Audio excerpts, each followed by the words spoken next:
Hi there. Welcome back. Tonight, we're taking a leap into a story where passion and secrecy intertwine, and every heartbeat carries the risk of heartbreak. In The Wife Who Lied About Desire, Lena's life is turned upside down when she explores the forbidden, pursuing a relationship with Isabel while her husband David quietly uncovers her secrets. As hearts collide and lies unravel, Lena faces a choice that could destroy or transform everything. Before we dive in, please subscribe, leave a 2-word comment about your reaction and the time you're listening. Now, let's step into a world where love, guilt, and desire blur the lines of everything Lena thought she knew. I never realized how quiet a home could feel until the person you love sits across from you, studying you as if you were a stranger. The rain had been tapping softly against the kitchen windows all evening, but inside, everything felt painfully still, tight enough that even the smallest breath seemed to disturb the air between us. David and I had circled this conversation for months, always skirting the edges, always pretending that time alone would heal the widening fracture beneath our feet. It hadn't. When I finally looked at him, really looked, I saw exhaustion etched into the corners of his eyes, a tiredness I wasn't sure I had the right to question. "We can't keep doing this," I whispered, though my voice trembled before the truth did. He didn't argue. That somehow made it worse. The distance between us wasn't measured by the stretch of polished wood between our chairs. It had grown in the silences, the unspoken resentments, the small betrayals neither of us dared admit aloud. And yet, in that charged stillness, I clung to the naive hope that we were standing at the edge of something reparable. David leaned back slightly, folding his arms as though trying to hold himself together. "Lena," he said carefully, "we're stuck. We've been stuck for a long time." His voice was calm, too calm. He had always been composed, but tonight it felt like he was negotiating with an adversary, not speaking to the woman he once vowed to love. "I know," I said, even though I wasn't sure I did. Admitting it made something inside me twist painfully. "But we can find a way back." "Can we?" His gaze flicked away for the briefest moment, and it felt like a door closing. The weight of that small gesture pressed heavily on my chest. A frightening thought curled into my mind. Maybe the woman I had become wasn't someone he recognized anymore. Maybe I barely recognized her myself. I folded my hands in my lap to hide the slight tremor in my fingers. "People find ways," I murmured. Maybe we need to try something different." "What kind of different?" he asked, and I hated the way his eyes sharpened with something between curiosity and caution. I swallowed. This was the moment where truth and fear collided in my throat. I could still turn back. I could still choose silence. But the silence had been killing us more slowly than any admission possibly could. I forced myself to meet his gaze. "I think maybe we need to let go of the idea that we have to be everything to each other." He stiffened, subtly but unmistakably. A flicker of confusion crossed his face, followed by a shadow I couldn't name. "You're talking about an open marriage." The words sounded foreign coming from him, but once they filled the room, there was no putting them back. "Yes," I whispered, and in that fragile admission, a piece of me cracked open. The truth was more complicated than I dared speak. It wasn't just that I felt unseen or unheard. It wasn't that I didn't want him. It was that something restless had been stirring in me for months, something nameless and aching and disobedient, something I didn't understand fully, even as it began reshaping the way I breathed, the way I looked at the world, the way I looked at myself. But I didn't tell him that. Not yet. I didn't know how. David exhaled slowly, letting his hands drop to the table. "Lena." "Is this what you want?" No. Yes, I didn't know. I only knew I was suffocating, and I was terrified that admitting it would make everything collapse. "I want us to stop hurting each other," I said. My voice felt too small for the enormity of what I was proposing. Maybe a different structure, a different kind of honesty could help us. His jaw tightened. Or maybe it breaks us for good. The words struck me harder than I expected, leaving me momentarily breathless. It was the kind of truth that sliced through all pretense. And yet, I sensed something else behind it. Fear, yes, but also curiosity. A dangerous curiosity. Rain streaked down the glass behind him, catching the dull glow of the kitchen lights. I realized with a sinking sensation that our marriage had reached a point where neither choice, holding on or letting go, promised safety. David pushed his chair back slightly, his posture sharpening in a way I didn't recognize. "If we do this," he said, "there have to be rules." "Of course." The relief that flooded me was shameful. "We don't lie," he said, though there was a haunting irony in the declaration. "We stay honest. We don't hide." I nodded, feeling the lie forming the moment the words left his lips, because I was already hiding something I couldn't yet admit to myself, let alone to him. He studied me, his expression unreadable. "Is there someone already?" My heart seized, heat rushed to my face. "No," I said too quickly, too desperately. Technically, it wasn't entirely untrue.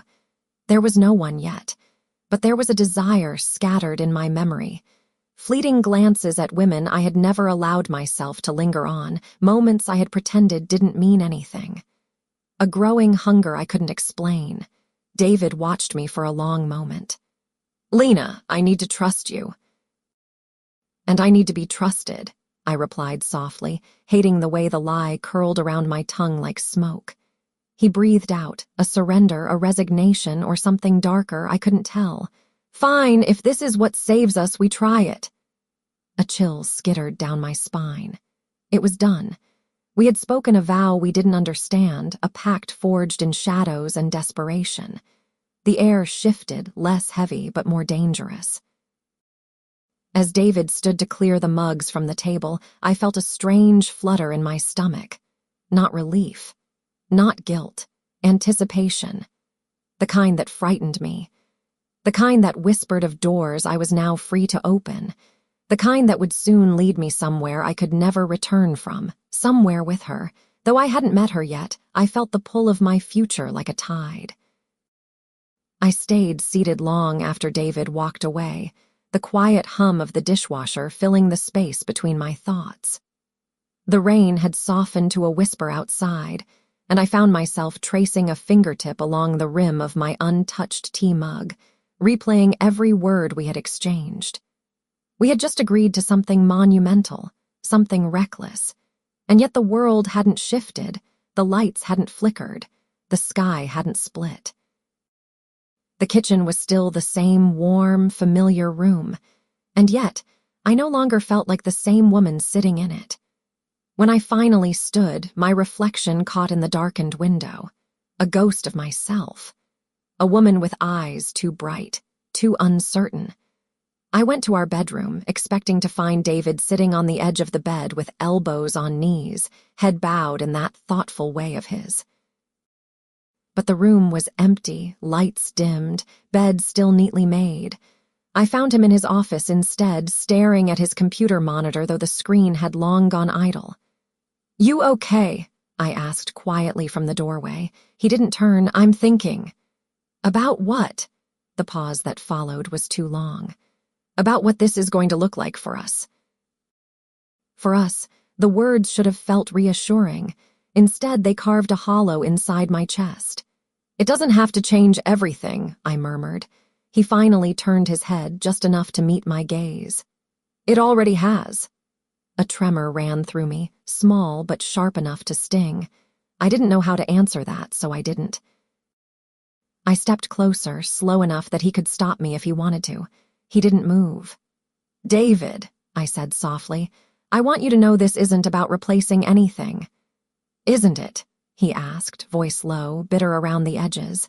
"When you say you're not fulfilled, what else am I supposed to hear?" His pain rippled through the room like a cold draft. I crossed my arms, holding myself without realizing it. "I don't want anyone instead of you," I whispered. I want to feel alive. I want us to feel alive again." He exhaled, long and tired, and leaned back in his chair. "I don't know how to fix what's wrong between us, Lana, but I also don't know how to let you go." His vulnerability pierced me more deeply than anything else could have. I stepped behind his chair, gently resting my hands on his shoulders. He tensed at first, then slowly relaxed beneath my touch. "Maybe we don't need to let anything go," I whispered in his ear. His breath hitched, a small gasp he tried to hide. It occurred to me then that David was afraid, not of losing me, but of what he might become if he fought too hard to keep me. He reached up, covering one of my hands with his. His thumb brushed my wrist in a soft, familiar motion that once felt like safety. "Promise me," he said, voice fragile, "that you won't shut me out." "I won't," I answered, a half-lie, a half-truth. A promise I wanted to keep but knew I couldn't, not the way he needed. He squeezed my hand lightly, then released me. "I want to take a shower." I nodded and let him go, watching him disappear down the hall. When the water started running, I sank onto the edge of the bed, feeling the weight of a decision far larger than either of us could comprehend. The pact was made, but the consequences had only begun to unfurl. I lay back against the pillows, staring at the ceiling, letting thoughts I had never permitted before float to the surface. What would it feel like to be desired by someone new, to be seen with unfiltered fascination, to feel my heartbeat quicken for reasons that had nothing to do with safety or history? I tried to imagine the kind of person who might draw me into their orbit, a stranger with eyes that made me stumble. A smile with edges sharp enough to cut through my restraint. A woman, perhaps, because lately my gaze lingered a moment too long on certain faces, certain movements, certain soft curves I didn't admit attracting me. I imagined her, and the imagining alone made my pulse flutter in ways I hadn't felt in years. I inhaled sharply and sat up, suddenly needing air. The walls felt too close, the lamp too warm, the sheets too tangled with memory. I walked to the balcony doors and stepped outside. The night air was cool and damp, brushing my skin like a whispered invitation. The city below pulsed with distant lights and the hum of life, cars swishing over wet asphalt, a siren far away, muffled laughter from neighbors on another floor. I realized how long I had lived like this, inside carefully constructed walls, measuring myself against the versions of me I thought I was allowed to be. But something had snapped open during that conversation. A door invisible but unmistakable. I wasn't sure if I feared it or craved it. Behind me, the shower turned off. David's footsteps echoed down the hallway, slow, heavy, thoughtful. I returned inside, sliding the balcony door shut behind me. He entered the bedroom with a towel around his waist, hair damp, eyes clearer but distant. "Come to bed," he asked. It was an olive branch, maybe a plea, maybe both. "Yes," I whispered, because the alternative felt cruel. We lay side by side, close but not touching. The silence between us no longer felt fragile, it felt loaded. Electric. Heavy with everything spoken and unspoken. I stared at the ceiling again, listening to his breathing slow as he drifted toward sleep. My mind replayed the conversation over and over, each repetition twisting me further into uncertainty. Had I done the right thing? Had I doomed us? Or had I simply given voice to something that had been strangling inside me? The truth was simpler, darker, and far more dangerous. Part of me hoped it would save us. Another part hoped it would set me free. And beneath it all, quieter still, a whisper I didn't dare name, something in me was waiting to be awakened. And tonight I felt the first stirrings of it. I closed my eyes, knowing sleep wouldn't come easily. Knowing the real story, our story, had only just begun. The gallery wasn't part of any plan. It was simply where my feet carried me after work. An impulse I didn't question, perhaps because questioning myself had become exhausting. The glass doors slid open with a soft whoosh, releasing the faint scent of varnish, ink, and rain-soaked clothing from other wanderers seeking refuge inside. I liked places where no one expected anything from me, where silence was not emotional but intentional. Art galleries were perfect for that. I could disappear without actually vanishing. I walked slowly past a series of charcoal portraits, their smudged lines blurring into haunted, beautiful faces. My mind kept drifting back to the pact, our agreement, hovering like a strange new shadow over every thought. It was too late to pretend I hadn't changed something fundamental between David and me. Something irreversible. But the gallery was quiet, meditative, and for a few minutes, I told myself I could simply be a woman looking at art, not a wife who had opened the door to temptation. Until I saw her. It happened the way lightning reveals the landscape, sudden, stark, impossible to forget once seen. She stood with her back to me at first, her dark hair falling in a sleek curtain down a fitted black coat. Something about her posture, the effortless elegance of it, pulled my gaze like gravity.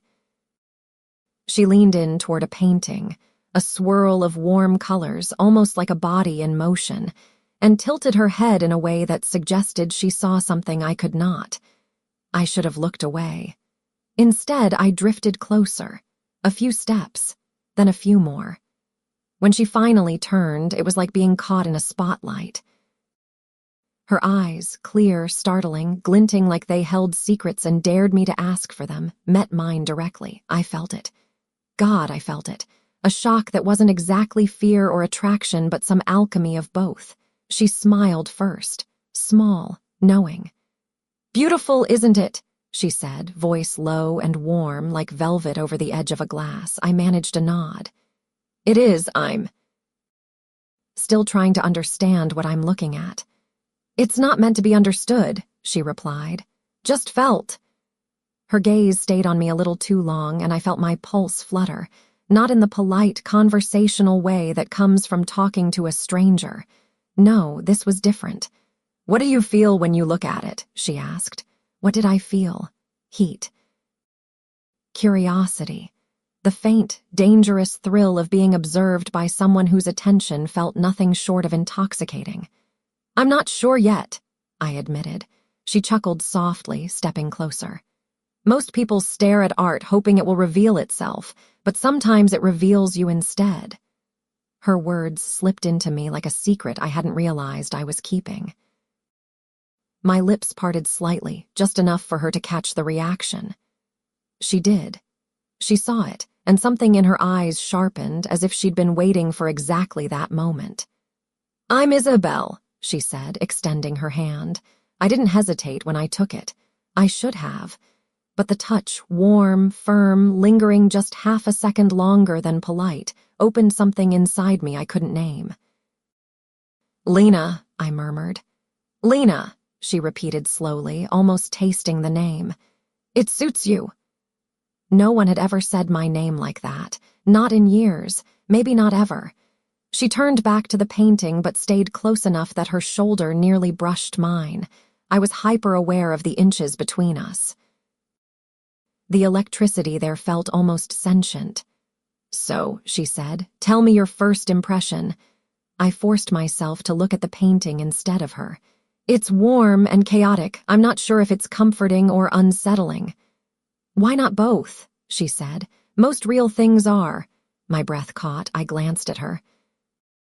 She was still looking at the painting, but her expression had shifted, softened, deepened. I wondered what she saw that I didn't.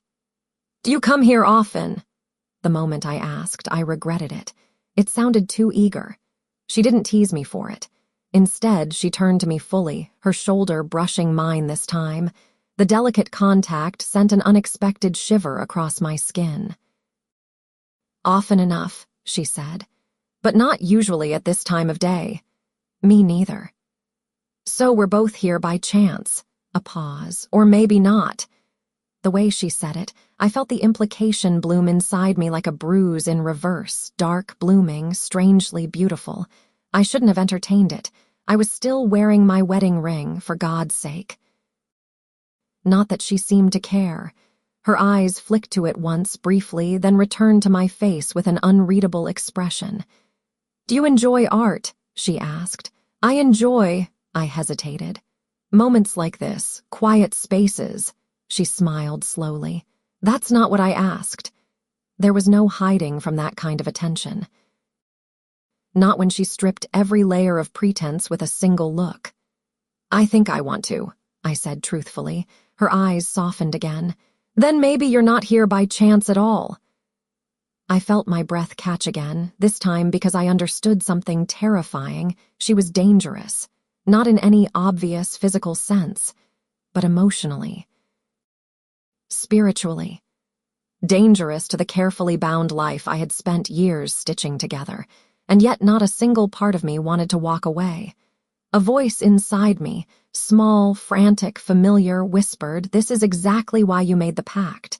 This sensation. This awakening." But another voice deeper inside murmured, "This could break everything." She stepped back slightly, letting her gaze travel thoughtfully over the gallery. "Come," she said softly, tilting her head toward the next room. "There's something you should see." I didn't ask what. I didn't negotiate with myself. I simply followed her. Her presence was gravitational, pulling, undeniable, and the air shifted around her in a way that made me feel acutely, painfully alive. As we moved into the next exhibit, she walked beside me, close enough that our hands nearly touched. I told myself the almost contact was accidental. But then, at the slight narrowing of a corridor, she brushed her fingers against mine, light, deliberate.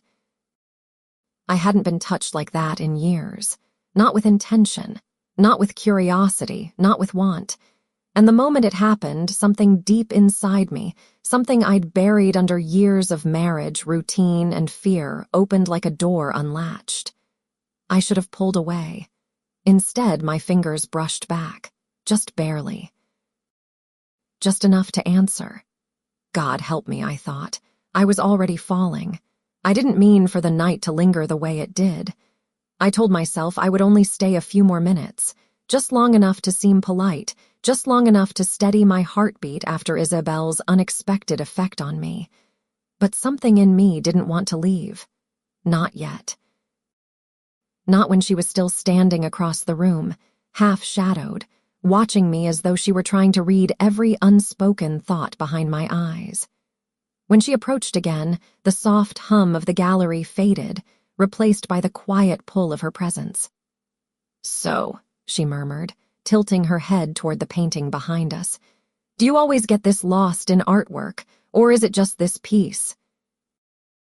I laughed, nervously, too nervously. "Maybe I'm just easily overwhelmed." "By paintings?" she asked, raising a brow. "By moments." The words escaped before I could stop them. I wasn't even sure what I meant, but her reaction, slow, amused, understanding, told me she did. A beat passed, then another. Something shifted in the air, a subtle deepening like the world had tilted closer. Isabel looked at me, really looked, the way no one had in years, not even David. It wasn't the look of someone evaluating my worth or measuring the stability of our marriage or mentally calculating emotional exchanges. It was the look of someone simply interested. In me, my breath, my thoughts, my presence. I didn't know what to do with that kind of attention anymore. "Do you want to walk with me?" Isabel asked softly, gesturing toward the quieter back section of the gallery. I should have declined. Every rational part of me knew it, but there was something aching inside me, loneliness, curiosity, hunger, I didn't know, something that refused to let me say no. I nodded. We moved through the dim corridor together, the sounds of conversation dissolving behind us. I felt the brush of her arm near mine as we walked, never touching but close enough to spark a warmth that crawled across my skin like a whisper. "Tell me something true," she said suddenly. I turned to her. "Something true." "Yes." First instinct. No filtering. God. She had no idea how dangerous that invitation was for someone like me, a woman who had spent years filtering every single feeling just to survive my marriage. But she waited, patient and steady. And before I could stop myself, I said, "I don't know who I am when I'm not trying to be who someone else needs." My voice cracked on the last word. Isabel slowed to a stop, her expression softening in a way that made my throat tighten. "Then maybe," she said gently, "you're finally asking the right questions." I swallowed hard. This stranger, this woman I'd known for less than an hour, was peeling back layers I didn't even know were visible. I tried to deflect, make light of it, but she stepped closer, her voice lowering. "Lena, sometimes it only takes a single moment to remember yourself, a single connection." I felt her breath, warm and close. "And sometimes," she added, "it takes someone unexpected." My pulse stumbled. Everything inside me felt too exposed, too bright, too alive. "Isabel," I whispered, as if saying her name could ground me. She smiled softly. "You don't have to explain anything." But that was the problem. I wanted to. I wanted to tell her everything I'd been holding back. I wanted to let myself feel the spark that kept pulling me toward her like gravity, and I hated how good it felt. Because this wasn't supposed to be the point of opening my marriage. I wasn't supposed to feel this. We reached a quiet alcove where a large, abstract painting dominated the wall, glowing under a spotlight. Isabel stopped in front of it, folding her arms, her gaze flickering between the canvas and me.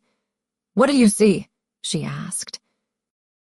I stared at the swirls of crimson and deep blue, but all I could think about was the heat in her eyes when she looked at me. "Chaos," I whispered.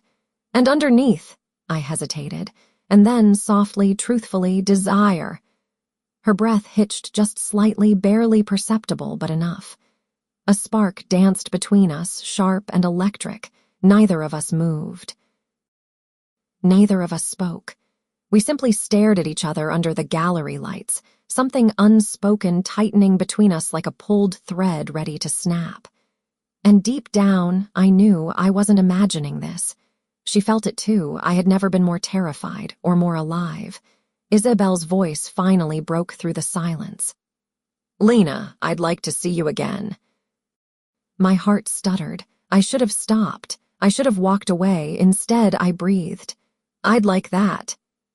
And in that moment, quiet, dangerous, irreversible, I crossed the invisible line between curiosity and temptation.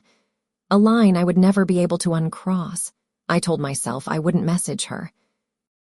That I would wake up the next morning, return to my routine, and fold the entire gallery encounter into a private corner of my memory, a harmless spark in an otherwise dim week. But the universe has a cruel sense of humor, because when I reached for my phone, intending to check the time, her message was already there. "Still thinking about your answer." No greeting, no explanation, just that. And just like that, my stomach fluttered with something dangerously close to anticipation. I stared at the screen far too long, debating between caution and desire. Every sensible part of me screamed to delete the message, pretend it never existed, pretend she never existed, but I didn't. Instead, I typed, "Which part?" Her reply came almost instantly. "The truth you didn't filter." My pulse hammered. She remembered. She had been listening, really listening, to the part of me I usually tried to hide. And suddenly, the space around me didn't feel as suffocating. The morning light drifting through my kitchen window looked softer, warmer, almost indulgent. I glanced toward the hallway, half expecting David to appear, but he was already gone for the day. We hadn't spoken more than a few strained sentences since the gallery night. Our marriage felt like a hollow room with two shadows standing in opposite corners, pretending not to notice how cold the space had become. So I let myself type the truth again, another little shard of honesty I didn't intend to share. "I didn't expect last night to affect me the way it did." And then, before fear could catch up, I hit send. The 3 dots appeared almost immediately. "Good. I didn't expect you to affect me either." I exhaled, slow and shaky. There it was, the thing I had been trying not to name. The thing I had tried to pretend wasn't growing between us like a vine climbing over the walls I'd spent years building. Attraction. Real, undeniable, living attraction. "So what now?" I whispered to myself, barely believing this was happening. Her next message arrived as if she'd heard me. "Let me take you to lunch, somewhere quiet, somewhere we can talk without people listening." Lunch. Talking. Innocent things, except they didn't feel innocent anymore. My hands trembled as I typed back, "When?" Her answer, "Today." God. If this was a mistake, it was one I had been preparing to make for years without realizing it. I took longer than necessary to get ready, staring at my reflection, adjusting my blouse, redoing my hair, then undoing it again. I didn't want to look like I was trying too hard. I didn't want to look disinterested either. I didn't know what I wanted. No, that was a lie. I did know. I just didn't want to admit it. By the time I reached the small cafe she'd chosen, a tucked-away place scented with roasted tomatoes and fresh basil, she was already there, sitting on the patio under a vine-covered pergola. And when she looked up at me, smiling softly, I felt something inside my chest shift. Like a door unlocking. "Lena," she said, standing, her voice wrapped around my name like a warm hand. "I'm glad you came." Her presence hit me all over again, elegant, composed, quietly magnetic. But there was something else today, something gentler, as if she had softened the sharp edges of last night's intensity just for me. We sat, and the world shrank to the small table between us. Every time she leaned in to speak, every time her fingers brushed the rim of her glass or her eyes held mine a moment too long, I felt that same pull, that same electric awareness spreading through my body. I tried to ask neutral questions.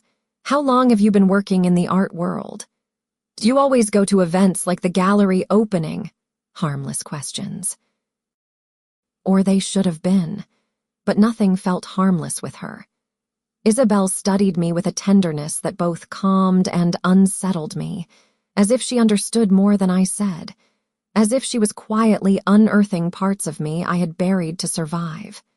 "You know," she said at one point, stirring her drink slowly, "I keep wondering what you're not telling me." My breath faltered. "What do you mean?" She shrugged a little, her eyes flicking to mine. "There's something in the way you look at the world, as if you're always holding your breath, as if you're waiting for permission to exhale." I had no response because she was right. And no one, not even David, had ever seen it. Before I could deflect, she leaned forward just slightly, her voice lowering. "You don't have to hide those parts from me, Lena." A warm flush traveled down my spine. Words abandoned me completely. I didn't realize how close we were sitting until the air between us felt warm with shared tension. Her perfume drifted toward me, something soft, clean, faintly floral, and I closed my eyes for the tiniest moment, breathing it in like a secret. When I opened them, she was still watching me. "Tell me what you're thinking," she whispered. What I wanted to say was dangerous, reckless, true, but what I ended up saying was only slightly safer. "I'm thinking this feels different, unexpected." Isabel's lips curved. "Different isn't always bad." "No," I whispered. "But sometimes it scares me."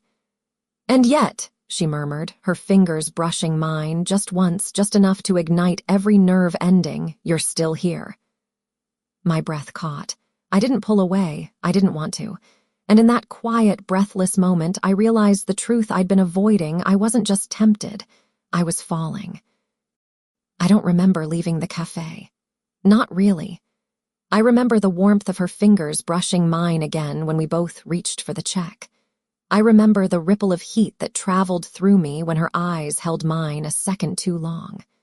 I remember the way my breath felt trapped somewhere between my ribs and my throat, like I was suffocating on something I'd never dared to want.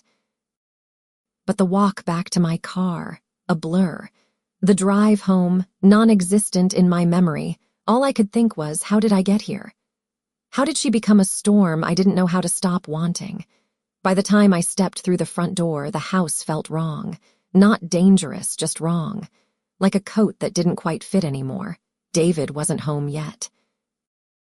His absence should have soothed me, but instead it amplified the quiet, leaving too much room for the echo of my own breath and the memory of Isabel's voice. I leaned against the wall, closing my eyes, letting the truth wash over me. I had crossed something. A line. An invisible one, yet unmistakable. And my body knew it long before my mind did. I should have felt guilt gnawing at me. Shame. Fear. Instead, I felt awake, and that terrified me more. I set my bag down, pacing the living room, running my fingertips along the back of the sofa as if grounding myself. But everything in the room felt distant.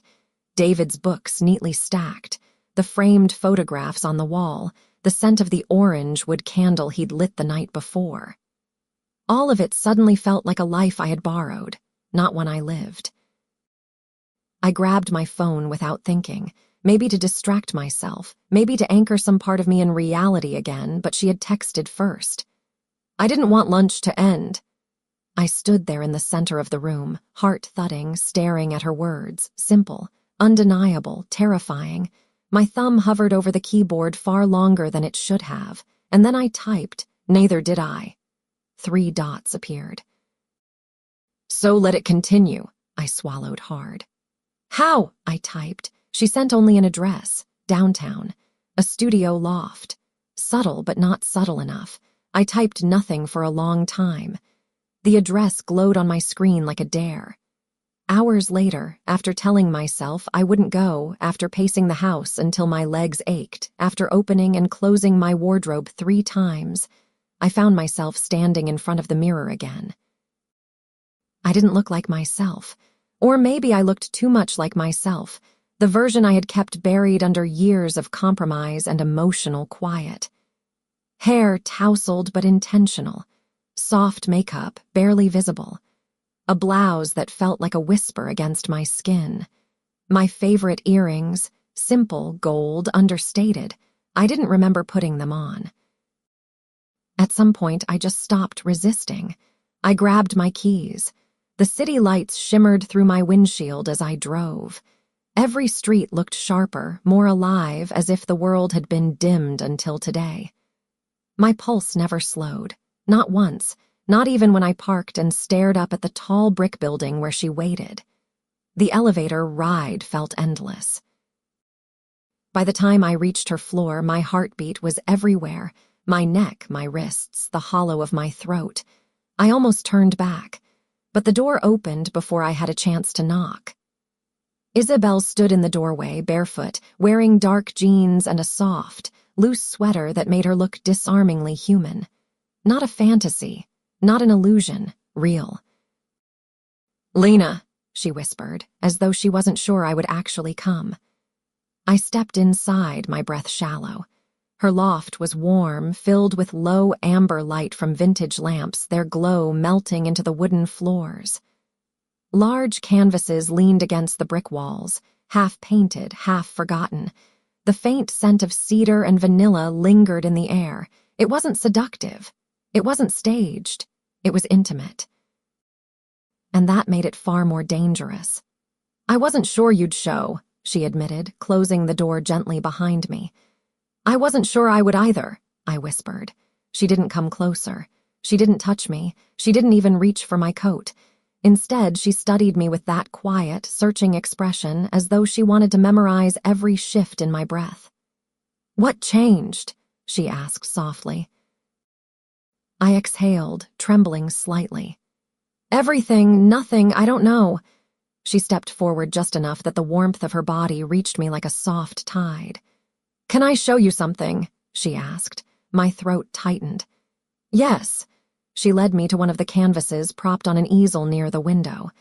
A half-finished painting, abstract shapes, bold strokes of deep blue and muted crimson.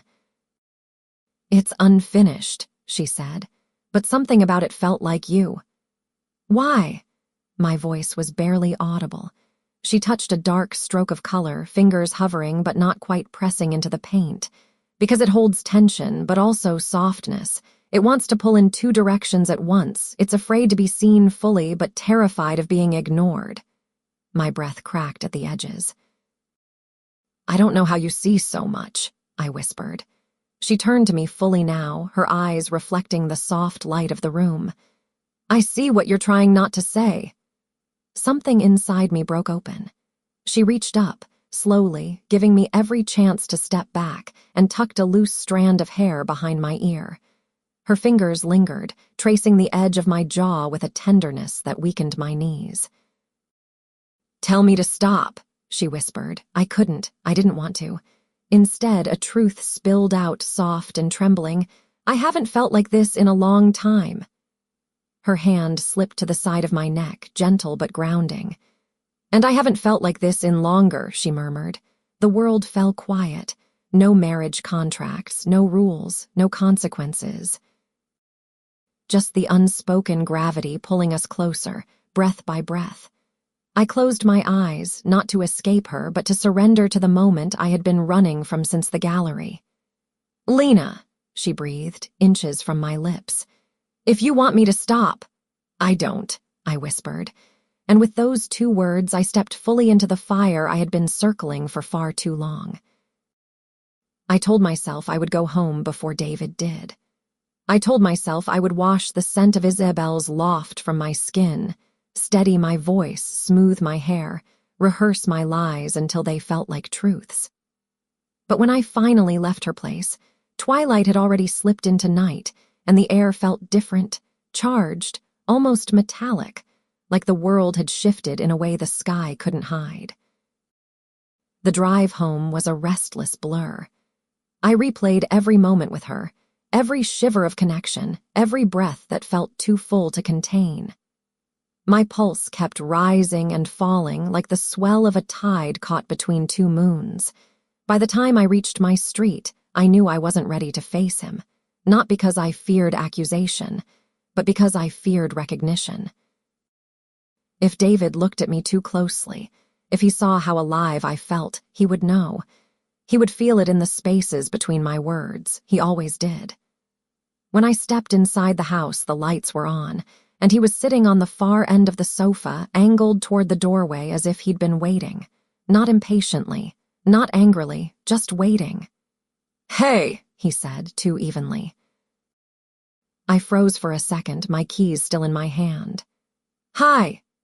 He studied me with a softness that felt dangerous, not because he cared, he always cared, but because he noticed. The way my hair was slightly undone, the faint flush still clinging to my cheeks, the careful, too controlled breath I took before walking farther inside. You're home late, he said. I forced a half smile. Lost track of time. At the gallery, he asked, though I had stopped mentioning it recently, and he knew I had. The question felt like a quiet probe, a thread tugged with the gentlest fingers. No, I replied, setting down my bag, avoiding his gaze. I grabbed a coffee afterward. I needed to think. He hummed softly, a sound without meaning, unless you knew him well enough to hear the weight inside it. What about you? I asked, desperate to shift the attention away from me. Just catching up on emails. He lifted his laptop slightly, then set it aside. Long day. The pause that followed felt too thick, too aware, too sharp at the edges. He looked at me again, longer this time, as if taking inventory of the version of me who'd walked through the door. Are you okay? He asked. Dangerous question. Dangerous because it was gentle. Dangerous because it came from the man who knew how to read my smallest tremor. I'm fine, I lied, letting my voice soften. Just tired. He nodded, but the tension didn't leave his face. If anything, it deepened. I moved toward the hallway, pretending not to feel his gaze lingering on the back of me. Lena. I stopped. His voice didn't rise. It didn't break. It simply reached me, steady but anchored with something heavier. I turned slowly. Yes. Come sit with me for a minute. My stomach tightened. I just want to talk. That sentence, so simple, so familiar, suddenly felt like an unraveling, but I forced myself to cross the room, lowering myself beside him. Not close, not far. Just enough space for the truth to breathe between us if it chose to. His eyes searched mine. "You seem different lately." My pulse stumbled. "What do you mean?" I asked carefully. "More distant." His tone was not accusing, just observing. "More inside your head," I swallowed. "I've been thinking a lot about us, the compromise we made, the openness." He nodded slowly, watching me with an attention that bordered on unsettling. "I figured as much. You've been quiet about it." Because silence was safer. Because speaking would expose the tremor in my voice. Because any slip might reveal the storm I was carrying. He leaned back, crossing one ankle over the other. "Are you seeing someone?" The question wasn't sharp. It wasn't jealous. It wasn't bitter. It was clinical. Precise, almost strategic.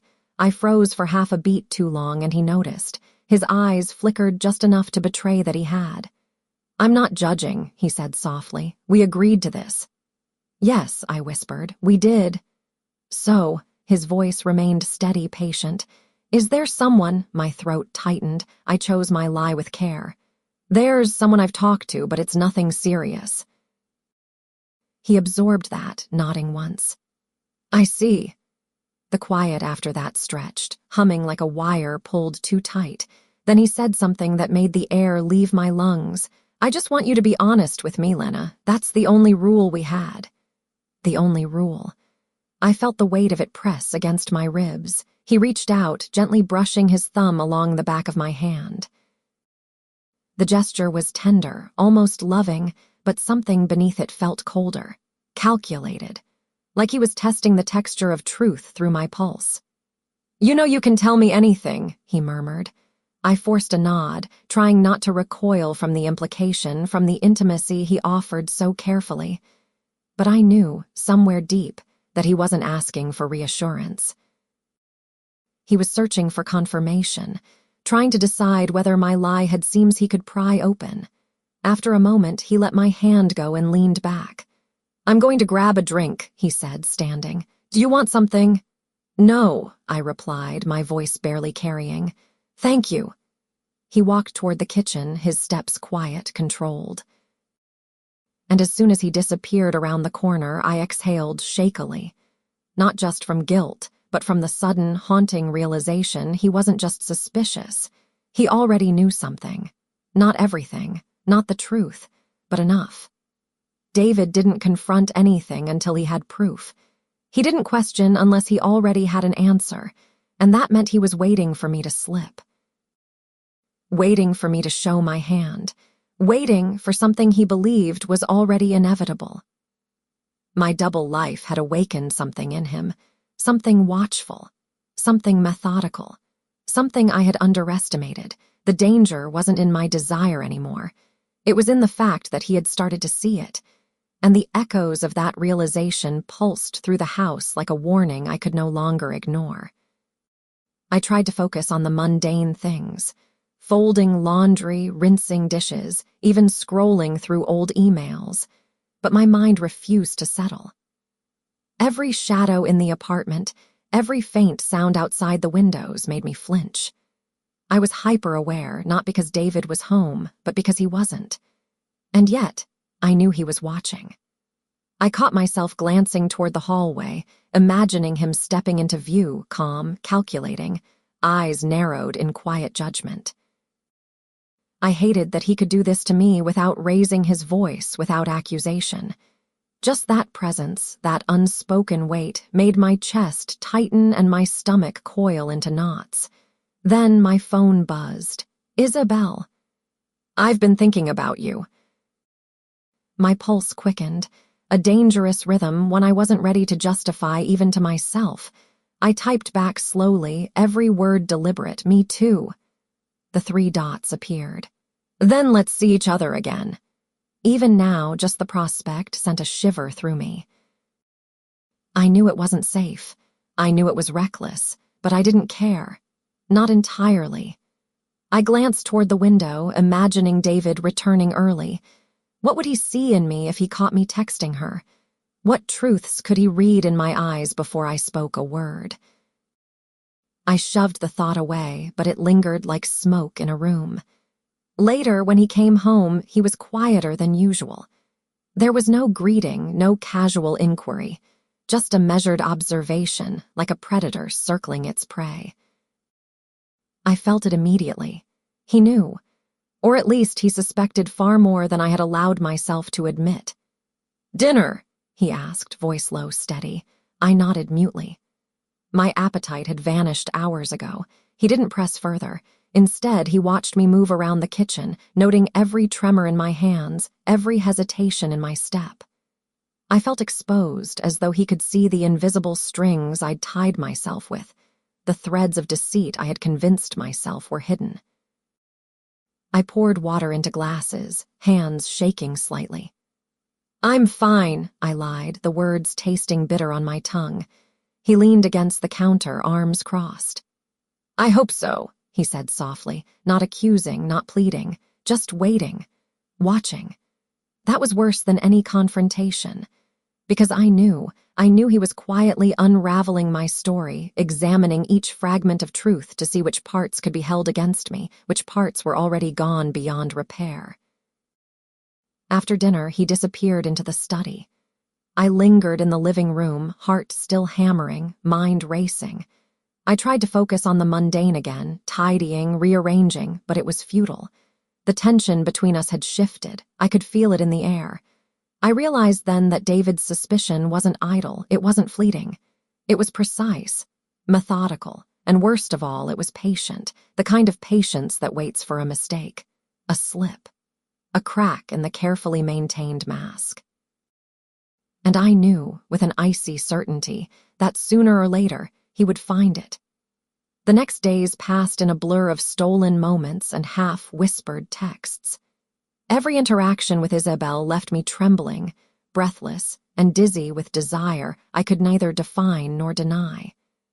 I had begun to crave the intensity of her presence as much as I feared it, and the more I allowed myself to lean in, the more dangerous it felt, like stepping onto a cliff with no promise of a safety net. I met her in a quiet cafe at noon, the sun glinting off her hair like a halo I wasn't meant to touch. She greeted me with that same knowing smile, the one that had haunted me since our first encounter. Her eyes flicked to mine, scanning, weighing, and I felt stripped bare beneath her gaze.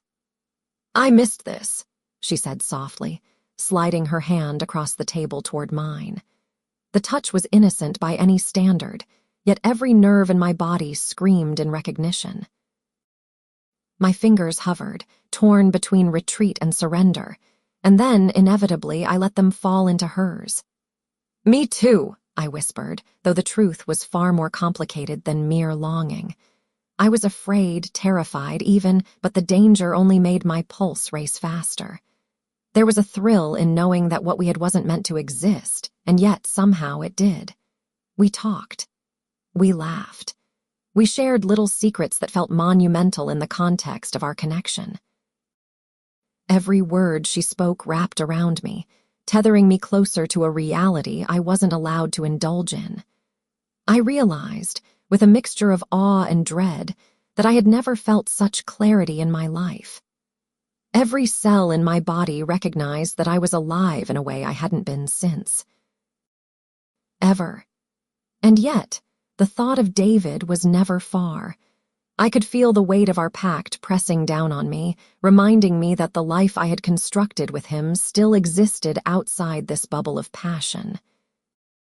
But in Isabel's presence, those rules felt meaningless.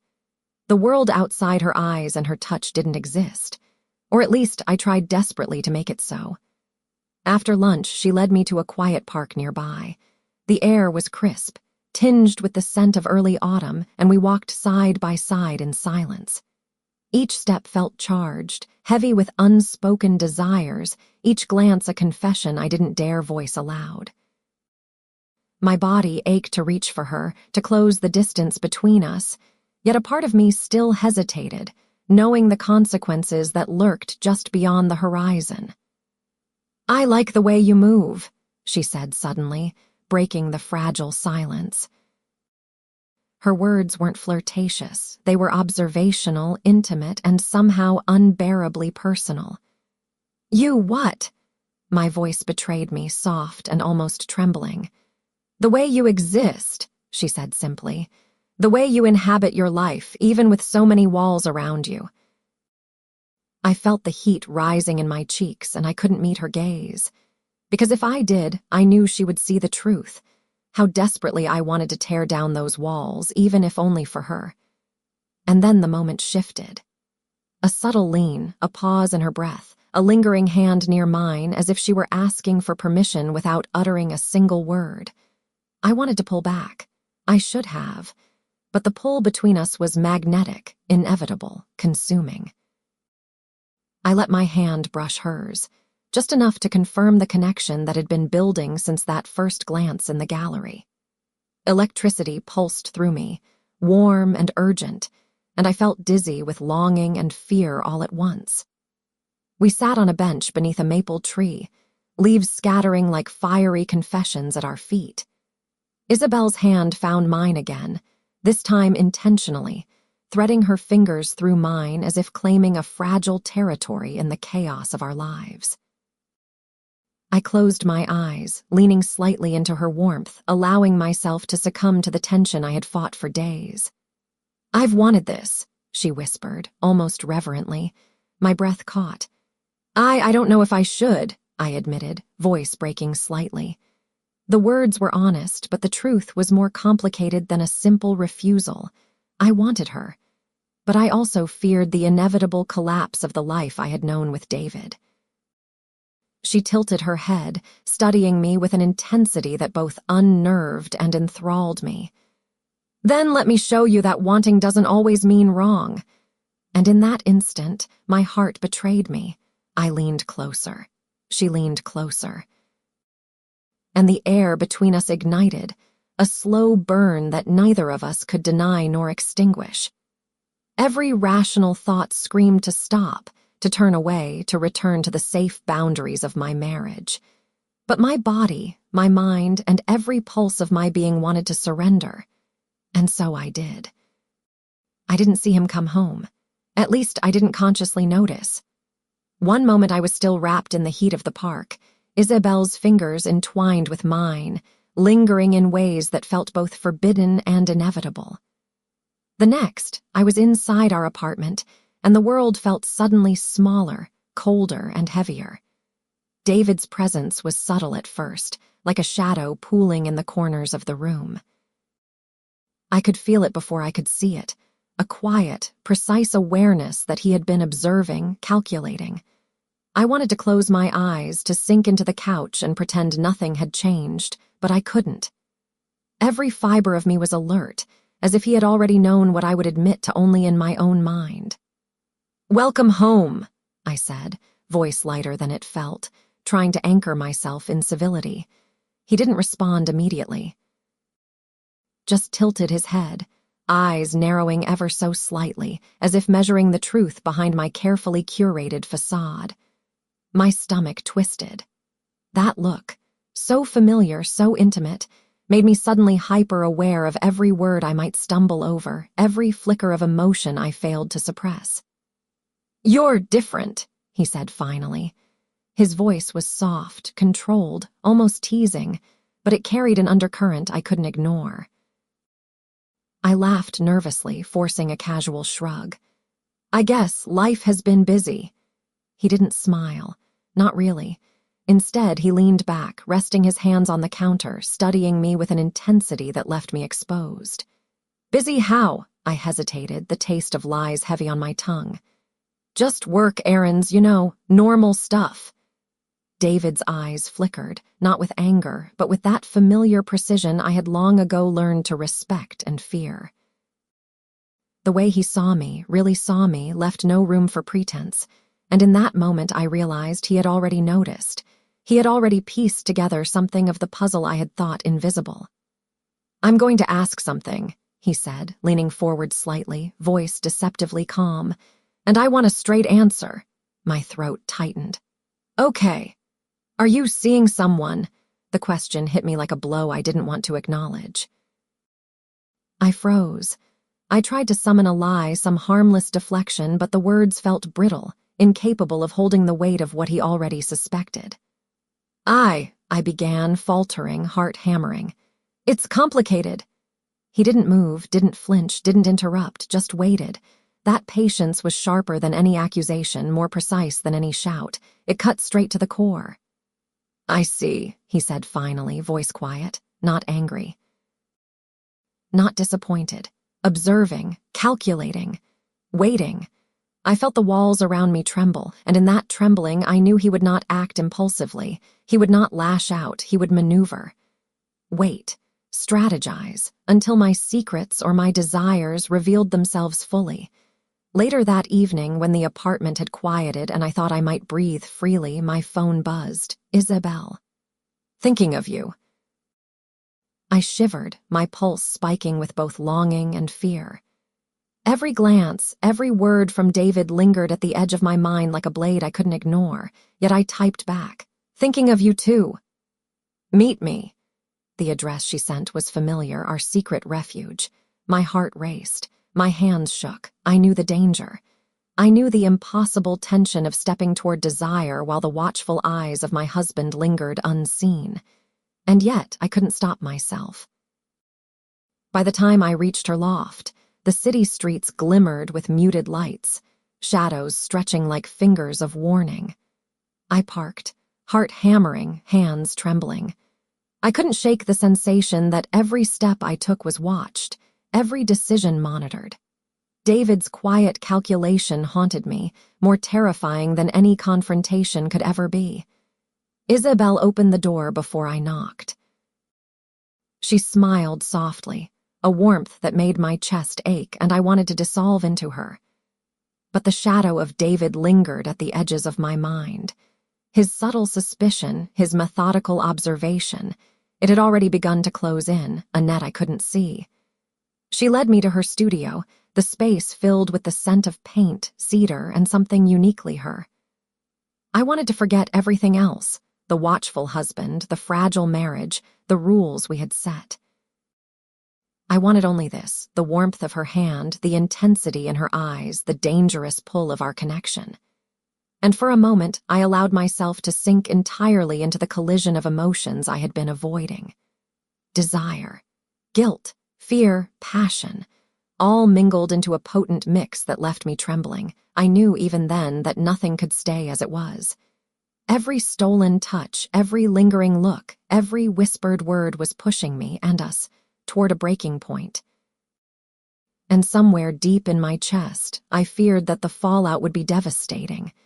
But I couldn't stop. I wouldn't. Not yet. I knew it was coming. The moment when the fragile balance I had maintained between David, Isabel, and myself would shatter. Every heartbeat, every glance, every secret text I had sent was a thread pulled taut, ready to snap. And yet I was unprepared.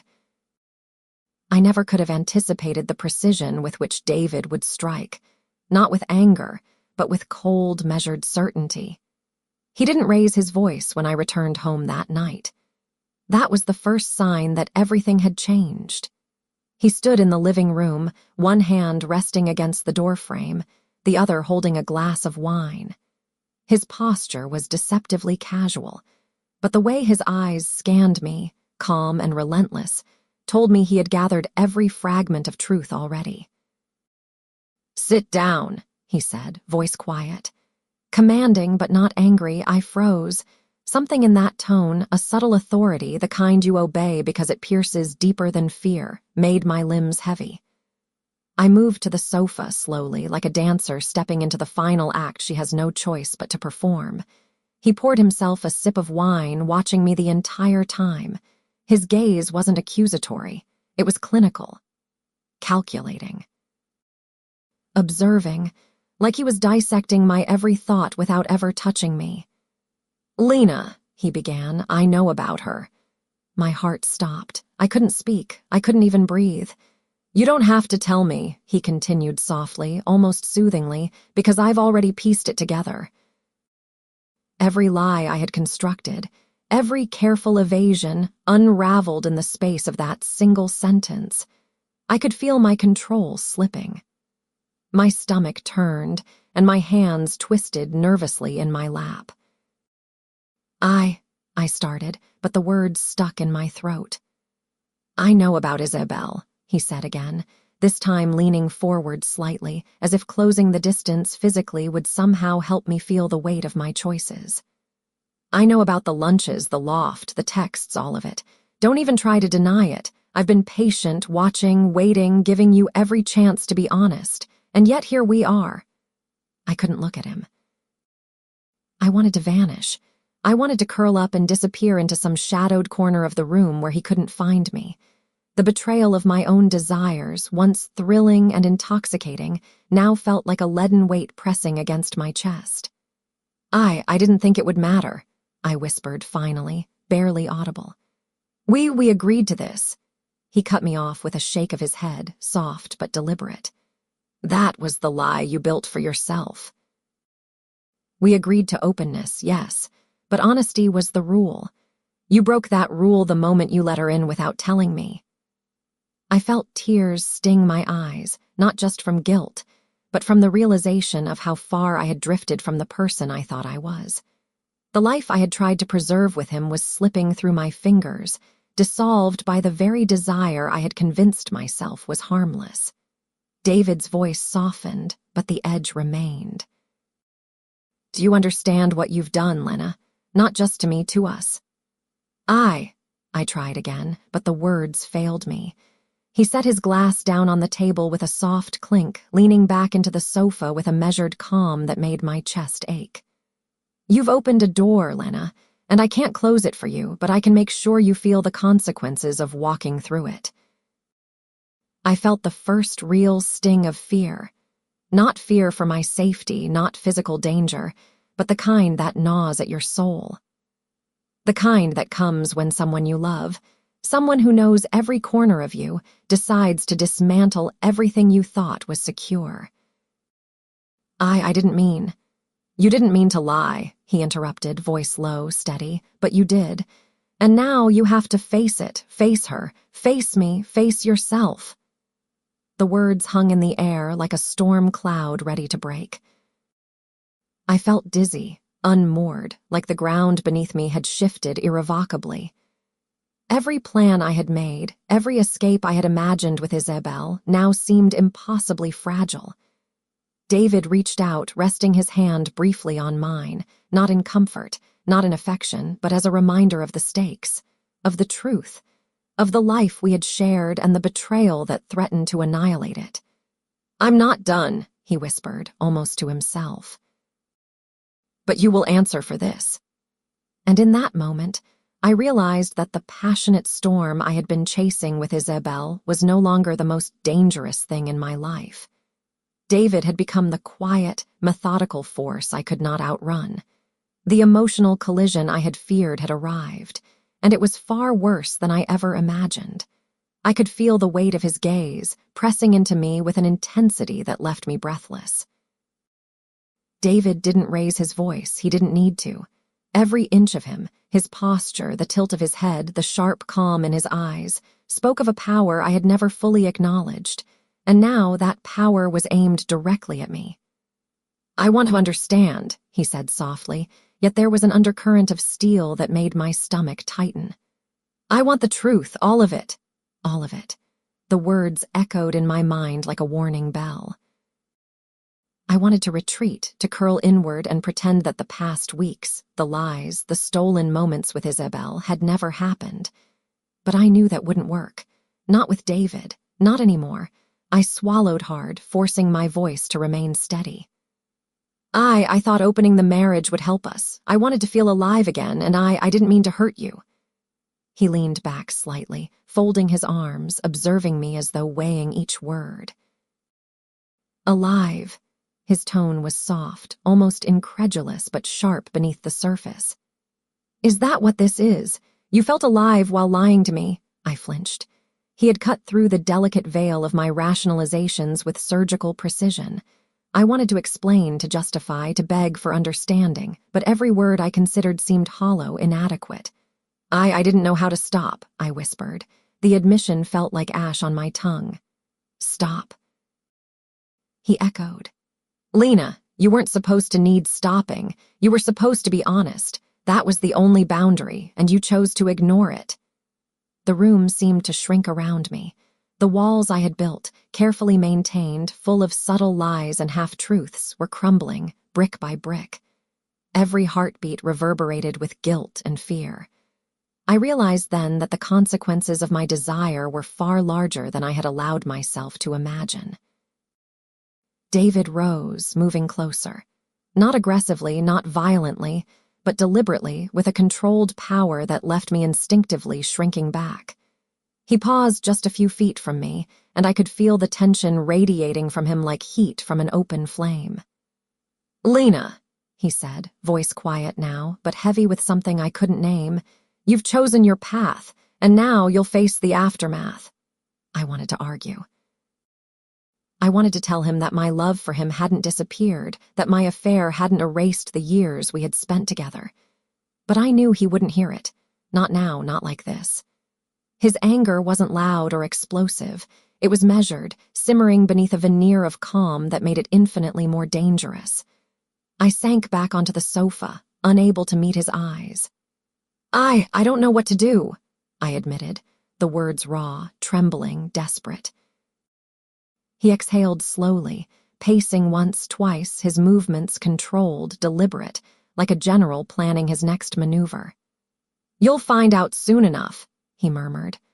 I will make sure you understand exactly what your choices have cost you and all of us. I could feel my pulse hammering against my ribs, a frantic rhythm of fear and anticipation.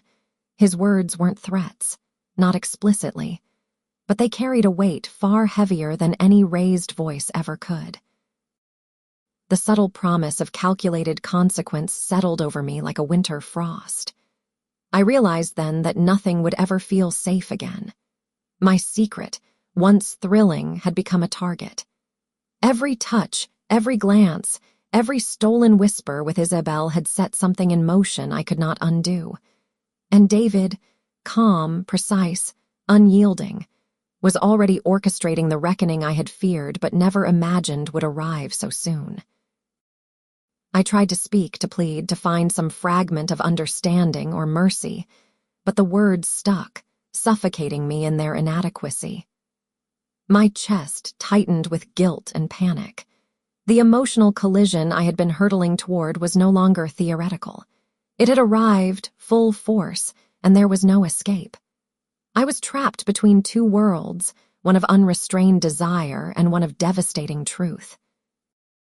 And the man who knew me better than anyone, who had once been my anchor, was now the instrument through which all of my choices would be laid bare. The room felt unbearably quiet. My breaths came shallow, ragged, and I understood, with a clarity that cut through every layer of denial I had wrapped around myself, nothing could go back to the way it was. Everything was changing, and I was powerless to stop it. I could feel the weight of everything pressing down on me, the guilt, the passion, the thrill, the fear. It was as if my chest had been filled with both fire and stone, and no matter how I breathed, I could not find relief. Every time I thought of Isabel, my body ached with a longing so intense it made my hands shake. And every time I thought of David, my heart tightened, a cold, suffocating reminder of loyalty, history, and love I could not simply erase. Sitting alone in the dimly lit apartment, I traced my fingers along the edge of the coffee table, trying to find focus. But my mind refused to settle. Every thought of Isabel's laugh, the way her hand felt in mine, the way she looked at me as if she knew me better than I knew myself. Each memory was a spark, igniting 1,000 conflicting emotions. I wanted her, craved her, and yet I feared the consequences of that desire more than I had feared anything in my life. And then there was David. His eyes haunted me, not with accusation, but with that quiet, calculated awareness of someone who knows you completely. I remembered the way he had leaned forward, the controlled patience in his voice, the subtle command in every gesture.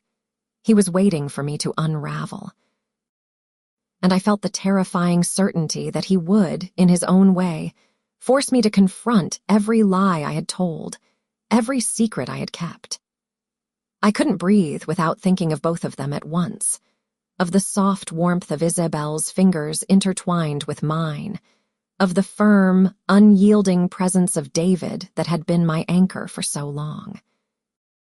Desire and loyalty were warring within me, and I was caught between two worlds that I could not reconcile. A soft knock at the door made me start. I hadn't heard David come in, hadn't noticed him moving through the apartment, and now he was standing there, quiet, watching me.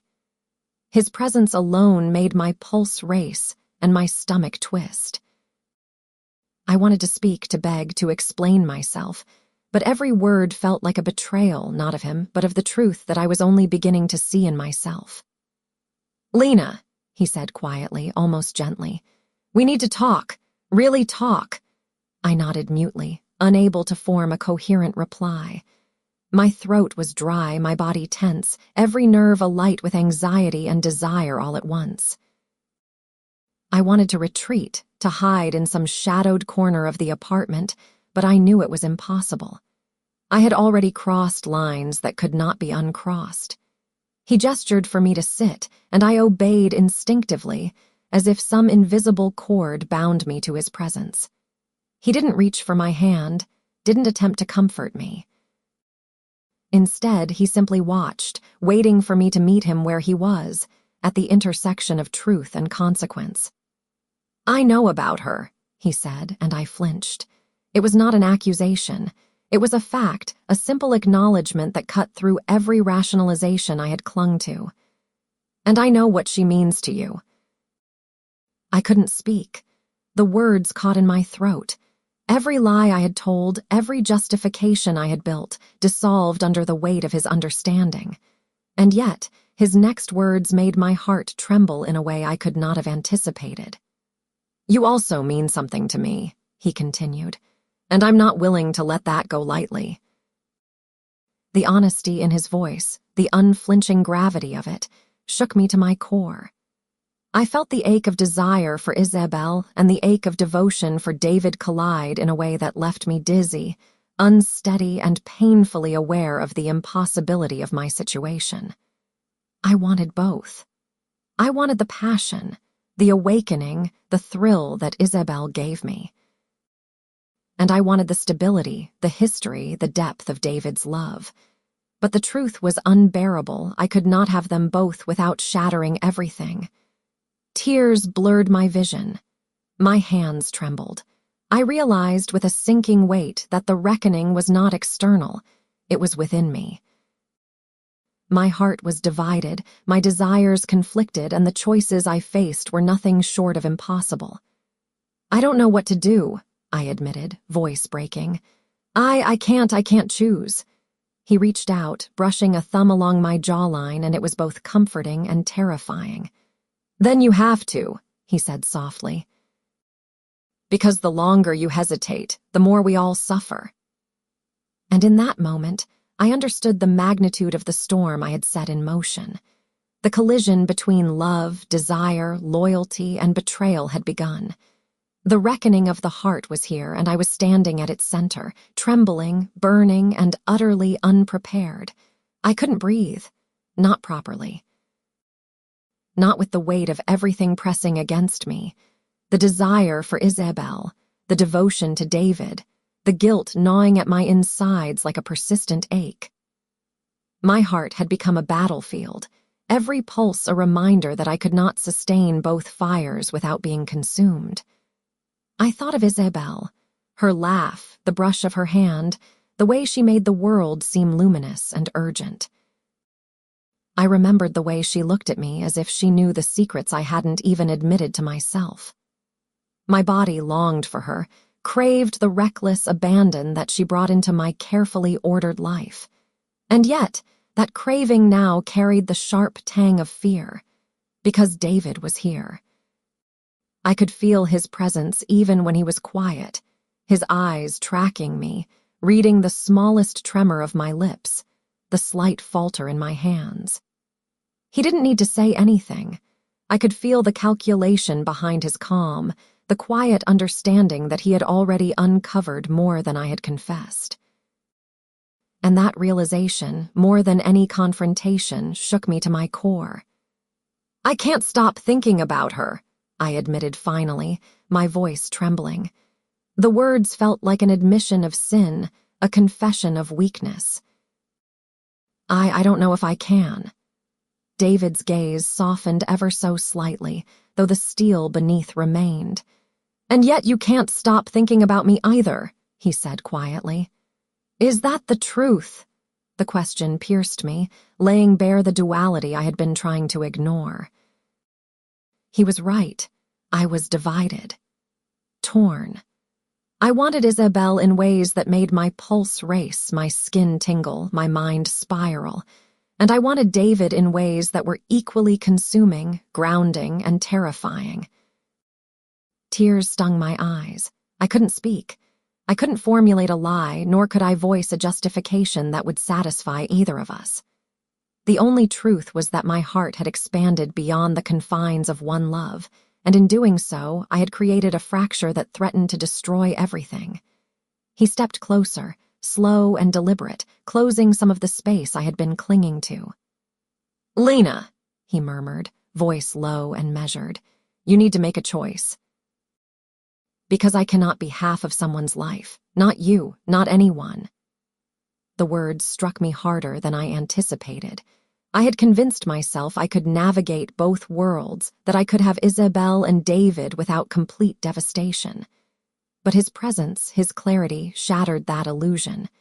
There was no compromise here, not anymore. I looked at him, searching his eyes for anger, for forgiveness, for a hint of what I wanted. But all I saw was unwavering truth. And it terrified me. "I don't know if I can," I whispered again, the words almost losing their meaning beneath the weight of my own desperation. "You will," he said firmly, "or you'll destroy us all in the attempt." The finality in his tone left me trembling. I wanted to run to Isabel, to let her consume me, to dissolve into that passion that had been both salvation and danger. And I wanted to turn to David, to seek the steady, profound love we had shared, to anchor myself in something I knew was real. But I could not do both, and that knowledge, stark and unyielding, left me hollow. I sank to the floor, pressing my palms against my face, trying to slow the racing of my heart, the storm of desire, the ache of longing. The weight of impossible choices pressed on me, suffocating, relentless. David knelt beside me, his hand hovering near mine, not touching, not comforting, simply present.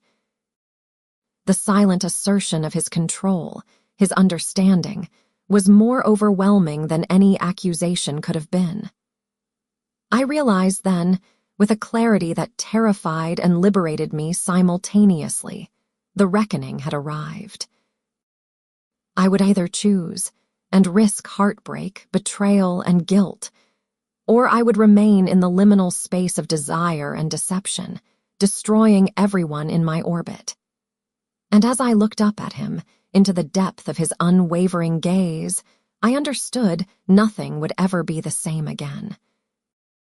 The collision of hearts, of loves, of truths and lies had reached its apex, and I was standing at the edge, trembling, knowing that the fall, whatever form it took, was inevitable.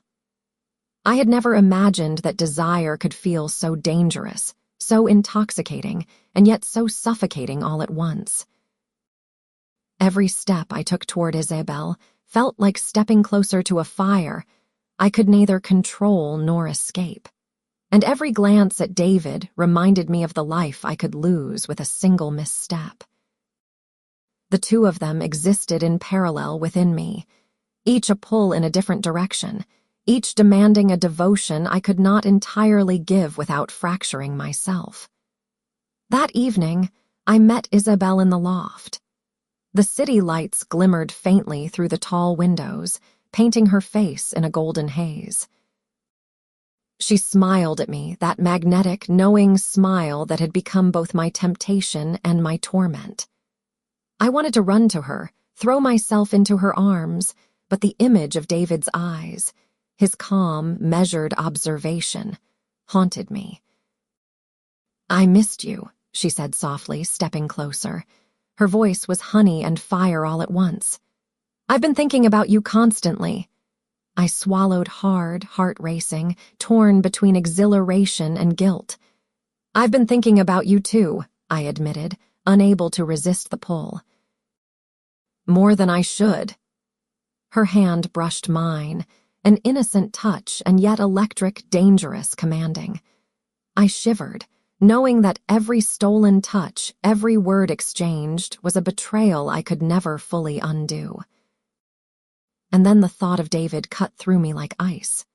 I could almost feel him standing there behind me, watching, analyzing, orchestrating, his presence like a shadow that had followed me into every corner of my desire. The very idea of him knowing, of him being aware of the depth of my entanglement, sent a thrill of fear and excitement through me. "I can't stop thinking about us," I confessed, voice barely above a whisper. "About what this is, what it could be." Isabel leaned closer, eyes intense, searching mine. "Then don't. Not tonight." But the words rang hollow, because I couldn't allow myself to give in completely, not with David's watchful presence lingering, not with the consequences that loomed over me like a storm cloud. My desire for Isabel collided violently with my guilt for David, and I felt my chest tighten, my pulse accelerating, my mind fracturing under the weight of impossible choices. I wanted both.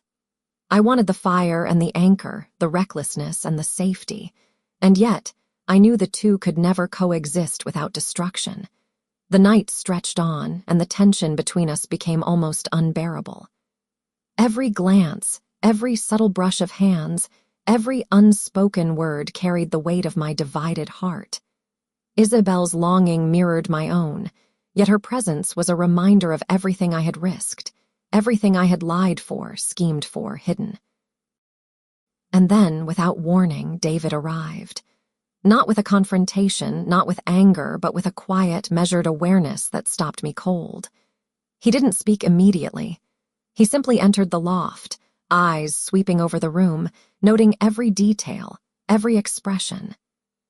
Isabel stiffened slightly, but her curiosity remained. Her intuition told her he was no ordinary intruder. David's gaze found mine, and I felt stripped bare.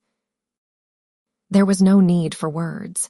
The silent acknowledgement of everything, the affair, the lies, the dangerous tension between us, hung in the air like a storm waiting to break. "I see," he said softly, almost to himself, and yet the weight in his tone made the words feel like a verdict. I felt my knees weaken. Every instinct screamed to flee, to apologize, to hide, to surrender, but my desire for Isabel anchored me in place. The collision of emotion, passion, and fear created a dizzying mix that left me breathless. David stepped closer, not aggressively, calmly, precisely. And in that moment, the three of us existed in a fragile, perilous balance: Isabel's desire, my divided heart, and David's quiet, unwavering control. I realized then that nothing could remain secret, nothing could remain safe. The dance of desire and deception had begun in earnest, and I was trapped in the center, pulled in directions I could not reconcile, knowing that the consequences of a single misstep could be catastrophic for all of us. The air between us crackled like a live wire, charged with desire, fear, and unspoken truths. Isabel's eyes never left mine, burning with a mixture of anticipation and apprehension. David stood just a few feet away, calm, measured, almost statuesque, yet every inch of him radiated quiet command. I was caught in the eye of a storm I had helped summon, powerless to retreat, trembling on the precipice of revelation and ruin. "I didn't expect to see you here," Isabel said softly, her voice a mixture of charm and challenge. She leaned slightly closer, as if testing the boundaries I had failed to respect. Her hand brushed against mine, and I shivered despite the heavy weight of David's presence. David's gaze followed the movement, sharp and precise, and I realized that he had already registered everything: the touch, the proximity, the longing etched across my face. He didn't flinch, didn't raise his voice, but the quiet intensity of his observation made my pulse race with both fear and desire. "You've brought your secrets into my space," he said quietly, voice low but unmistakably firm. "And now we all have to live with them." The words hit me harder than any confrontation could have. I had hoped, somewhere deep down, that the night with Isabel could remain a sanctuary, untouched by the reality of David's vigilance. But the moment he spoke, the illusion shattered. The fragile web I had spun was collapsing under the weight of truth, exposure, and the raw intensity of our emotions. I didn't, I began, but the words faltered, my throat tight with guilt and fear. David stepped closer, just enough that I could feel the presence of him, the gravity of his scrutiny. "Don't try to explain, Lena. There is no explanation that will erase what's been done. Only choices, hard choices that you must face." Isabel's expression shifted slightly, an unfamiliar flicker of uncertainty crossing her features. For the first time, I saw her hesitancy, the recognition that the man before me was not just my husband, but a force I could not ignore. And yet the pull between us, the magnetic, dangerous energy I shared with her, was undeniable. "I can't stop thinking about you," I admitted, voice breaking. I want you, but I can't abandon him." Isabel's eyes softened, but the fire remained. "And I can't ask you to, but I want you, Lena. I've wanted you from the start." David's gaze flickered to her, then back to me. There was no anger, only a quiet, simmering understanding, a methodical awareness of the stakes we were all playing with. "Desire isn't the problem," he said softly. "Deception is, and right now all three of us are entangled in lies and longing that threaten to destroy everything." I pressed my palms to my face, trying to steady the tremor in my body. Every heartbeat was an unbearable reminder that I had created this dangerous triangle of passion, secrecy, and control. Every breath felt like betrayal, and yet I could not deny the fire in my veins, the longing that refused to be extinguished. "You have to choose," David continued, his voice calm but firm.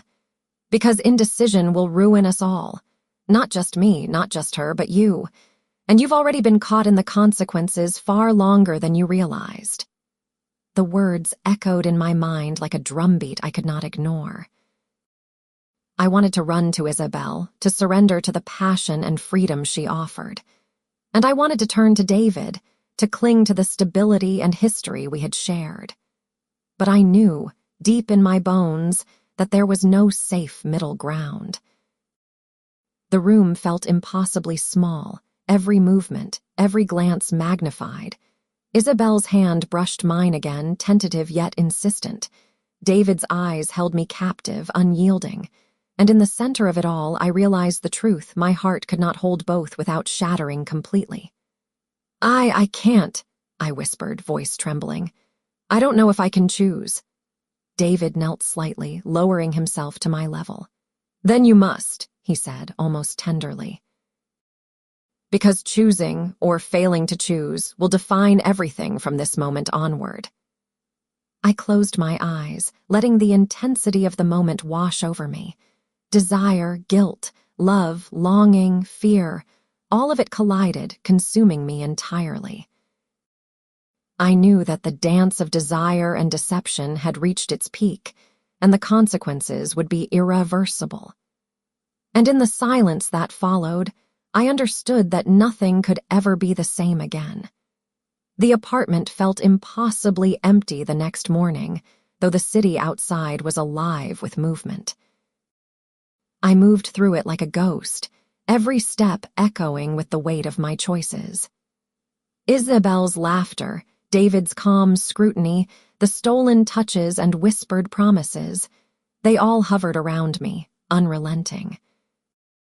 My carefully constructed world had begun to unravel, and I was left exposed in a way I had never anticipated. I sat on the edge of the bed, staring at the floor, trying to make sense of the chaos I had unleashed. Desire, longing, and betrayal clashed violently inside me, leaving me breathless and unsteady. Every heartbeat reminded me of the consequences I had so long ignored, and I felt a dizzying mixture of fear, guilt, and grief. The life I thought I could control had slipped through my fingers, leaving only fragments of what had once been whole. David's words from the previous night echoed in my mind. Choosing, or failing to choose, will define everything from this moment onward. The weight of those words settled deep in my chest. I had failed to reconcile the two worlds I had tried to live in, and now the cost of that failure was fully visible. Every lie, every secret rendezvous, every moment of passion had left scars, on me, on him, on the delicate balance of our lives. I picked up my phone, my fingers trembling as I scrolled through the messages from Isabel. Each one, once thrilling and intoxicating, now carried the sting of impossibility. I could almost hear David's quiet, precise calculation behind me, feel his presence in every shadowed corner of the apartment. I had underestimated him, underestimated the way he could see beneath the surface of my desire, and now the truth pressed down on me like a suffocating weight. The realization was painful and unavoidable. I could not continue like this. I could not cling to Isabel's fire without burning the life I had with David to ashes. And yet, the thought of abandoning Isabel, of denying the passion that had awakened something deep within me, left a hollow ache that nothing could soothe. I wandered through the apartment, hands brushing against surfaces, trying to ground myself, but nothing felt familiar. Every room, every object, every quiet corner reminded me of the intricate web I had spun and the fragility of the lies I had told. My illusions of freedom, of desire without consequence, of control, were shattered. The phone buzzed again. Isabel. I stared at it, torn between longing and terror. Part of me wanted to answer, to feel her presence through the screen, to immerse myself in the thrill of what I had created. But another part, the part I could not ignore, knew that any response, any indulgence would only deepen the ruin that already surrounded me. I sank to the floor, pressing my palms against my face, and let the reality of my choices wash over me. I was no longer the woman who had laughed at the thought of an open marriage, who had imagined desire as something manageable, harmless. That illusion had died, replaced by something far heavier, far darker, the recognition that my heart and my life were in pieces, and that gathering them would require a clarity and courage I had yet to find. And in the quiet, suffocating space of the apartment, I realized the world I had built on desire, lies, and stolen moments had collapsed entirely. There was no refuge, no sanctuary, no escape from the truth of what I had done and the consequences that now demanded my attention. The illusions were gone, and I was left alone with the wreckage. By evening, the apartment felt like a cage. I couldn't escape the weight of what I had done, nor the echo of every secret, every stolen moment. The walls seemed to press inward, a silent reminder that the life I thought I could control had slipped beyond my grasp. My hands shook as I poured myself a glass of wine, but it did little to quiet the storm raging in my chest. David didn't speak when he came home. He didn't have to. His eyes held a measured calm, but beneath it, I could see the subtle fracture lines of betrayal cutting through his carefully constructed composure. I had shattered the illusion of our marriage, and now the truth of my choices was laid bare in every glance he gave me. "I need time," I said finally, voice trembling. I don't even know who I am anymore." He nodded, silent, his expression unreadable. The weight of his gaze alone felt like judgment, but it was not hatred. It was recognition, disappointment, and something far more terrifying, understanding. Later, I found myself texting Isabel, my fingers hovering over the keys, heart pounding. I wanted to reach out to hear her voice, to feel that spark again. But even as I typed, I knew the cost would be unbearable. Every message would be a thread tugging me further from the tenuous hold I still had on my life with David. I deleted the draft, my chest tightening with anguish. I realized I had created a world where no choice could feel safe, no desire could exist without consequence. Isabel's absence now felt like a physical ache, and yet her presence had become a dangerous temptation I could no longer indulge without destroying the fragile remnants of trust and stability that remained. I wandered through the apartment, touching objects, noticing details I had never registered before: the photo of David and me at the park, the little notes he had left for me on ordinary days, the way sunlight spilled across the floor where we had danced once in laughter. Each memory felt like a knife, cutting through the euphoria I had felt with Isabel, reminding me of the love I had risked for something that could never coexist with it. I felt hollow, unmoored. The illusion of control had vanished. I was a woman exposed, every choice I had made laid bare, every desire scrutinized by the consequences that could no longer be avoided.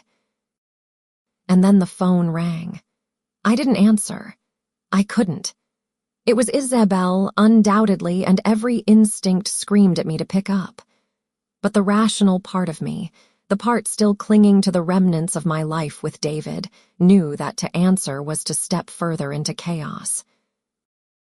The illusion of freedom, of passion without consequence, had ended.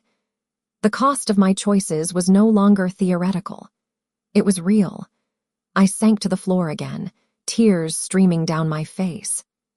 I realized then that I had lost more than I had imagined, not just the trust of the man who loved me, not just the innocence of my desires, but the belief that I could navigate passion and fidelity without destruction.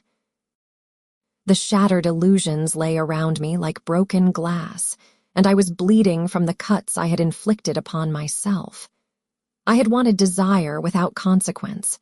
I had wanted freedom without risk. And now, I had nothing but the ruin I had created. The morning light spilled through the curtains, soft and indifferent, brushing the apartment with a quiet clarity that contrasted sharply with the storm of the nights before. I sat on the edge of the bed, my hands clasped tightly in my lap, trying to steady the tremor that had refused to leave me for days.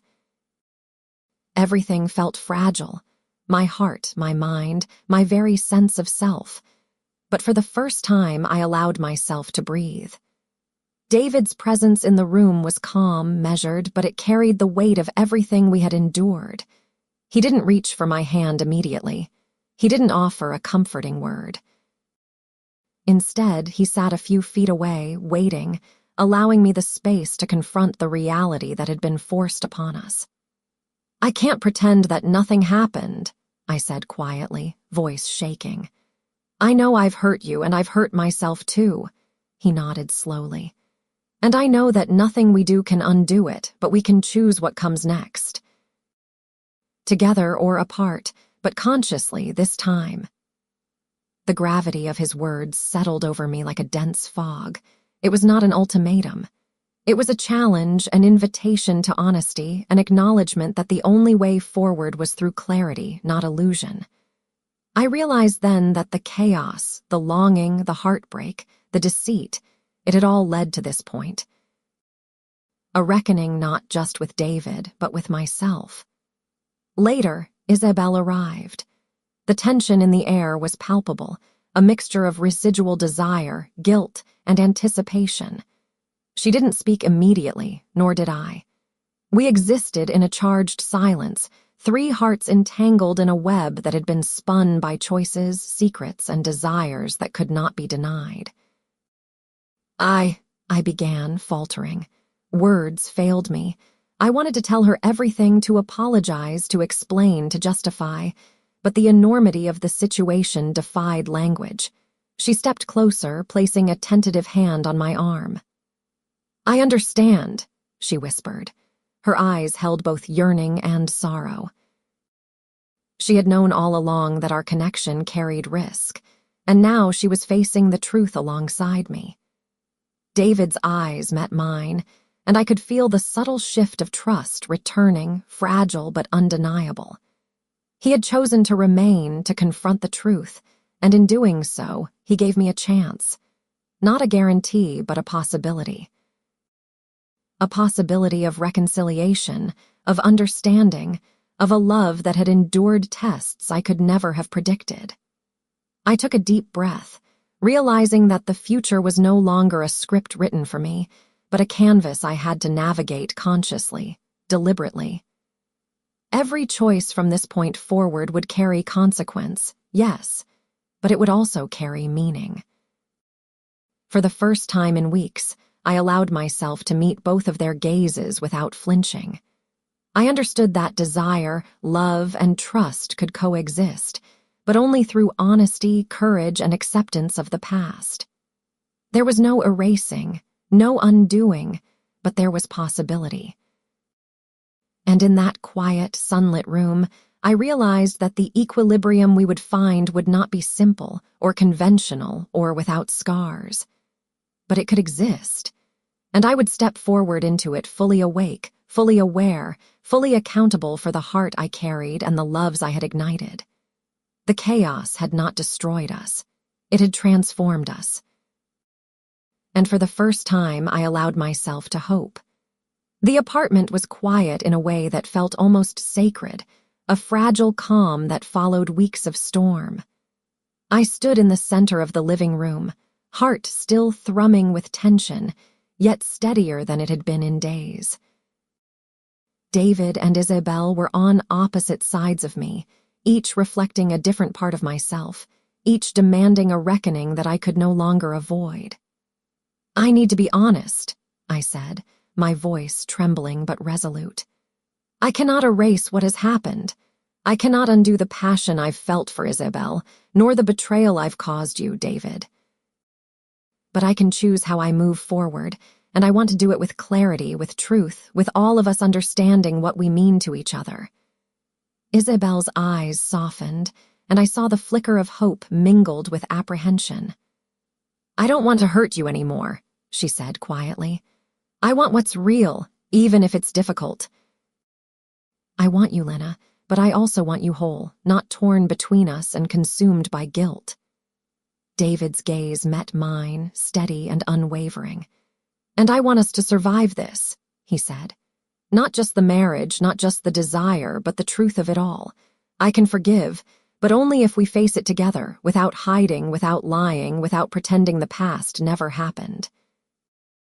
I felt the enormity of the moment pressing on me. The tangled desires, the stolen kisses, the nights of longing, they all led here. I realized that love, passion, trust, and betrayal could coexist in a strange, delicate balance, but only if I accepted responsibility for every choice, every impulse, every lie. Slowly, deliberately, I reached out my hands. One to Isabel, one to David, and for the first time in weeks, I felt a strange alignment of my fractured heart. I wasn't choosing one over the other in the conventional sense. I was choosing honesty, acceptance, and the willingness to navigate a new path, a path defined not by secrecy, but by conscious desire and careful truth. David stepped closer first, taking my hand and squeezing it with a quiet strength that grounded me. "We'll figure this out," he murmured. His words carried weight, reassurance, and an acknowledgement of the fracture we had endured. Then Isabel's hand joined mine, soft and insistent, a reminder that desire could exist without destruction if tended carefully, if nurtured with honesty. "I'll stay if you want me to," she whispered, "but only if it's real, all of it." I closed my eyes, letting the warmth of both their hands, the intensity of their presence, and the full spectrum of my own emotions settle within me. The chaos had not vanished, the desires had not dimmed, the consequences were not gone, but there was a fragile, resilient possibility for us to move forward. In that moment, I understood the true equilibrium. It was not the absence of conflict, nor the erasure of pain. It was the conscious choice to embrace love, desire, and connection fully, knowing the risks, honoring the truths, and accepting the imperfections of our hearts. I opened my eyes and met theirs, finally, without hesitation, without shame. "We will navigate this," I said softly, "together with honesty, with trust, and with awareness of what we carry." And for the first time in weeks, I felt a quiet, trembling peace settle over me. It was not perfect, it was not safe, it was not conventional, but it was ours, earned, fragile, and intensely alive. The sun dipped lower in the sky, casting golden light across the apartment. I realized that desire, love, and redemption could coexist if we were brave enough to confront the truths of our hearts. And as I stood there, hands entwined with the two people who had brought me to the edge of passion and despair, I understood that equilibrium was not a place, but a choice. And I would choose it every day, with courage, with honesty, and with the awareness that love in all its forms was worth the risk. We've reached the end of Lana's journey, a tale of temptation, secrets, and the delicate balance between desire and loyalty. I hope the story kept your heart racing and made you reflect on the choices we all face in love. Before you go, please subscribe, leave a 2-word comment describing your feelings and the time you're listening. Thank you for being part of this story. Until next time, may every decision you make be guided by both courage and truth.